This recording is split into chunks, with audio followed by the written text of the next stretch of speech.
Verma study point. मैं सलोनी वर्मा आप सभी का स्वागत करती हूँ सलोनी वर्मा स्टडी पॉइंट पे। आशा करती हूँ आप सभी स्वस्थ होंगे। आप सभी की भारी मांग पर थर्ड सेमेस्टर की वीडियो कंटिन्यू किया जा रहा है। आपकी बुक का नाम है ancient medieval Indian political thought. आज हम करने जा रहे हैं यूनिट नंबर 4। जिन बच्चों ने बाकी की यूनिट नहीं देखी है प्लीज उस वीडियो को देखिए, क्योंकि वो वीडियो आपके लिए बहुत ज्यादा हेल्पफुल रहेगी। चलिए क्लास को स्टार्ट करते हैं। तो इसमें क्या है, शुक्र नीति की प्रमाणिकता पर बहस। शुक्र नीति में राष्ट्र तथा राजशिल्प की अवधारणा। बेसिकली हम शुक्र नीति के बारे में जानने वाले हैं। परिचय में आप सब कुछ जानोगे शुक्र नीति के बारे में, शुक्र नीति की रचना किसने की है और शुक्र नीति को लेकर क्या क्या बहसें हैं। इसके बाद क्या है, शुक्राचार्य के जीवन के बारे में जानोगे आप। क्या है शुक्राचार्य जीवन रेखा चित्रण, बेसिकली उनके जीवन को आप जानने वाले हो। शुक्र नीति की प्रमाणिकता पर बहस जानोगे। चलिए स्टार्ट करते हैं परिचय को जानना। अगर बात की जाए शुक्र नीति की, तो शुक्र नीति के जो रचनाकार है वो शुक्र है। कौन है? शुक्र है। ऋषि शुक्र जो है शुक्र है। अब बेसिकली आप देखोगे जो शुक्र जी हैं उनके माता पिता भृगु जो हैं और उपासना, ये इनके माता पिता हैं जिनके द्वारा शुक्र जी का जन्म हुआ था। अब बेसिकली आप देखोगे शुक्र जी के जीवन में जो कहीं ना कहीं अगर बात की जाए वेदों का अध्ययन किसने करवाया, उन्हें एजुकेशन किसने दी, है ना, आपकी लैंग्वेज में। तो इसमें आप देखोगे अग्निरस। कौन? अग्निरस के द्वारा इन्हें वेदों का अध्ययन करवाया गया। मगर ये एक चीज से ना नाराज रहते थे, यानी परेशान रहते थे। जो अग्निरस है, ऋषि अग्निरस, तो उनके जो बेटे थे वो कौन थे? बृहस्पति जी। और ये जो अग्निरस है वो अपने पुत्र को ज्यादा महत्व देते थे। अग्निरस ज्यादा अपने पुत्र को वेदों का अध्ययन करवाते थे। तो इस चीज को लेकर कौन परेशान रहता था? कौन? शुक्र जी। ठीक है, तो इसे लेके वो परेशान रहते थे। मगर कहीं ना कहीं ये गौतम के नैतिकता के सिद्धांत पर चलते जाते हैं। अब आप देखोगे कि अब ये गौतम के सिद्धांत पर चल रहे हैं तो इन्होंने कई परेशानियों का सामना किया। जो बृहस्पति जी है वो देवताओं के क्या है? गुरु हैं। और शुक्र जी राक्षसों के गुरु हैं, यानी उनके क्या है? गुरु हैं। अब देखो एक बार क्या होता है, समुद्र मंथन होता है। इसके बारे में आप जानने जा रहे हो। परिचय में आप समझोगे समुद्र मंथन के बारे में। बेसिकली जो शुक्र जी है उसमें क्या हो रहा है, समुद्र मंथन होता है जिसमें देवता और राक्षस। अगर देवता की अगर बात की जाए तो देवता ना कहीं कमजोर हो रहे थे। बार बार दानवों से युद्ध होने के कारण क्या हो रहे थे, देवता कमजोर हो रहे थे। तो इसीलिए समुद्र मंथन करवाया जाता है। समुद्र मंथन से क्या प्राप्त करना था? अमृत प्राप्त करना था। तो देवता क्या कहते हैं राक्षसों से कि आप हमारी सहायता करो और समुद्र मंथन में जो अमृत प्राप्त होगा वो आपस में बांट लिया जाएगा। अब ये क्या करते हैं, जो राक्षस है और देवता मिलकर समुद्र मंथन करते हैं। मगर देवता क्या करते हैं, जब उन्हें अमृत प्राप्त हो जाता है तो वो स्वयं अमृत को पी लेते हैं। और राक्षस अथक प्रयास करते हैं मगर राक्षसों को अमृत नहीं दिया जाता। अब अमृत पीने के लिए क्यों हो रहा है, समझते हैं पहले अमृत क्यों इंपॉर्टेंट है। ये होता है अगर कोई भी देवता अमृत को पी लेता है तो वो क्या कभी भी नहीं मरेगा, यानी वो कभी मरने वाला नहीं है। अब कहीं ना कहीं क्या हुआ, जो शुक्र जी है वो इस चीज को लेके थोड़े से परेशान हो गए। तो उन्होंने शिव जी की, किसकी? शिव जी की घोर तपस्या की। घोर तपस्या करने के बाद जब शिव जी उनकी तपस्या से खुश हो जाते हैं तो उन्हें वरदान देते हैं, जिसे संजीवनी मंत्र कहा जाता है। अब संजीवनी मंत्र आपकी लैंग्वेज में समझाया जाए, ये एक ऐसा मंत्र होता है, एक ऐसा गीत होता है जिससे कि एक मृत व्यक्ति के शरीर में जान डाली जा सकती है। तो इससे क्या किया शुक्र जी ने, जो मरे हुए राक्षस थे उन्हें जिंदा कर दिया।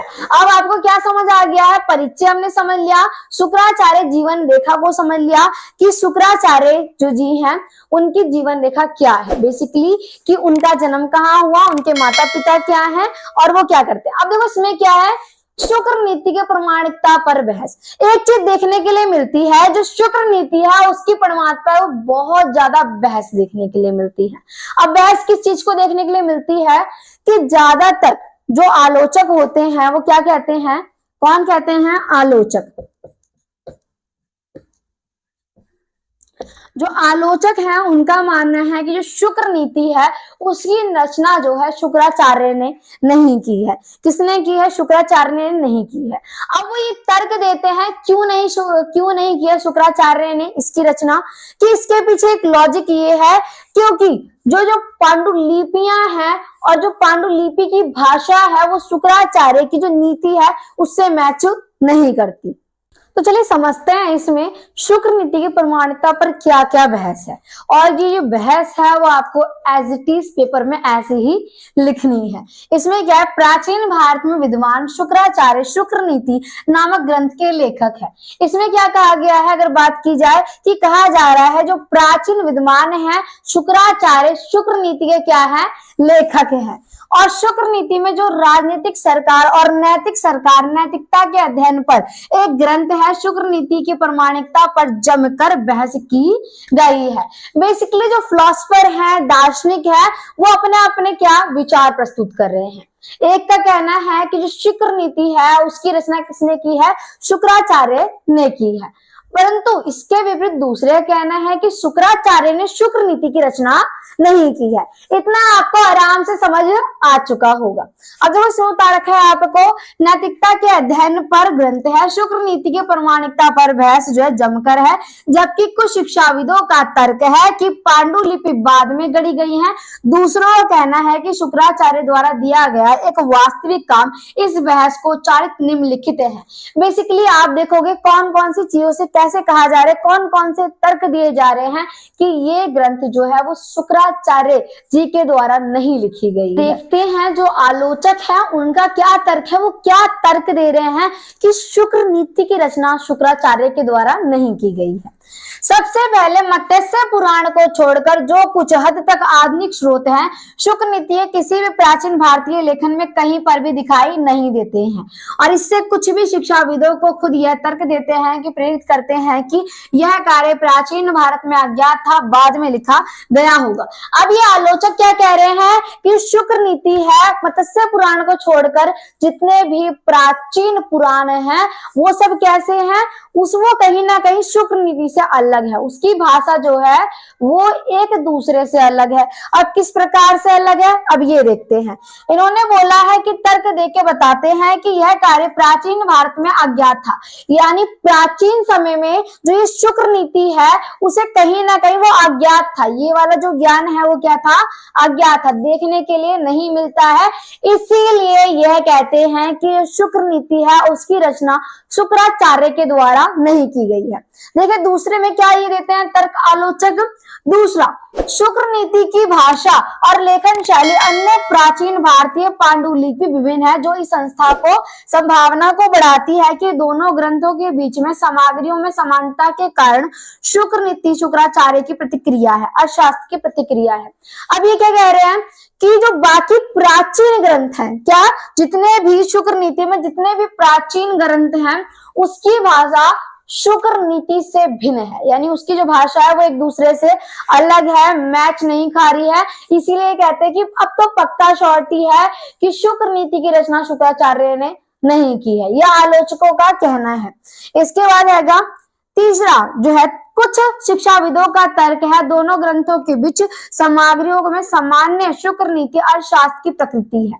ये कहते हैं जो शुक्र नीति है वो अर्थशास्त्र की प्रकृति है, जो कि चाणक्य की जो किताब है अर्थशास्त्र उसकी प्रकृति है। तो आप ये समझ रहे हो कहीं ना कहीं जो आलोचक हैं वो अपने विचारों को प्रस्तुत करके दिखा रहे हैं कि शुक्र नीति की रचना किसने नहीं की है, शुक्राचार्य ने। प्रमाणिकता के खिलाफ क्या तर्क दिए गए हैं, जो शुक्राचार्य हैं, जो कहा जा रहा है शुक्र नीति की रचना इन्होंने नहीं की है, कुछ आलोचकों का मानना है, उनके खिलाफ क्या तर्क दिए गए हैं, चलिए समझते हैं। पाठ कुछ ऐतिहासिक व्यक्ति और घटनाओं का संदर्भ देता है जो या तो पुराने हैं या तो प्रासंगिक बनाने के लिए चुनौतीपूर्ण है। उदाहरण के लिए कुरु वंश का उल्लेख किसी प्रकार से किया गया है मानो लेखक के जीवन काल में यह सत्ता था जो कि ऐतिहासिक रूप से असंभव है। बेसिकली क्या बताया गया आपको, जो ऐतिहासिक व्यक्ति घटनाएं, जो भी घटनाएं घटित हुई हैं उससे शुक्र नीति में वर्णन किया गया है। इसमें बताया गया कुरु वंश के बारे में वर्णन किया गया है, किसमें बहुत ही विस्तारता से विश्लेषण किया गया है शुक्र नीति में। जैसे कि उनके जीवन काल में ही जो है कुरु वंश में जो ये घटनाएं घटित हुई होंगी। इसके बाद क्या है, जो है शुक्र नीति की भाषा लेखन शैली अन्य शास्त्रीय जो है कार्यों में विभिन्न है, जैसा कि अर्थशास्त्र में इस संभावना को इस संदर्भ में बढ़ावा इसके बारे में लिखा गया। अब ये मानना है कि शुक्र नीति है, क्या पता उस टाइम इसका प्रचलन कम हो, मगर ये नहीं कहेंगे कि शुक्राचार्य के द्वारा शुक्र नीति की रचना नहीं की गई है, यानी शुक्राचार्य के द्वारा शुक्र नीति की रचना की गई है। कौन कह रहे हैं? आलोचक कह रहे हैं जो इसकी भाषा है वो थोड़ी अलग है, मगर कहीं ना कहीं वो आज भी राजनीतिक रूप से उपयोग करने लायक है। यानी इसमें बता रखा है जो राजा होता है उसके क्या कर्तव्य होते हैं। एक राजा तभी बन सकता है जब उसके अंदर क्या हो, उसके अंदर कहीं ना कहीं वीरता हो, साहस हो, योग्यता हो और दुश्मनों से लड़ने के लिए तत्पर रहे और अपने कहीं ना कहीं साम्राज्य का विकास करने के लिए हमेशा ही तैयार रहे। दूसरी चीज और, हमेशा युद्ध जो है न्याय उचित करे, ये नहीं कि ऐसे युद्ध करना स्टार्ट कर दिया जब कोई कारण हो, जब बात साम्राज्य पे आ जाए, जनता पे आ जाए, तभी राजा युद्ध करे। और राजा जो है कहीं ना कहीं जनता के लाभ के लिए कल्याणकारी योजनाएं लाए और जो दुष्ट हैं, जो कहीं ना कहीं गलत कार्य कर रहे हैं, उन्हें दंड दे, कड़ा दंड दे। इसके बारे में शुक्र नीति में विस्तार से विश्लेषण किया गया है। आशा करती हूँ वीडियो अच्छी लगी होगी। वीडियो को लाइक, चैनल को सब्सक्राइब जरूर कीजिएगा अगर चैनल पर पहली बार आए हो। धन्यवाद।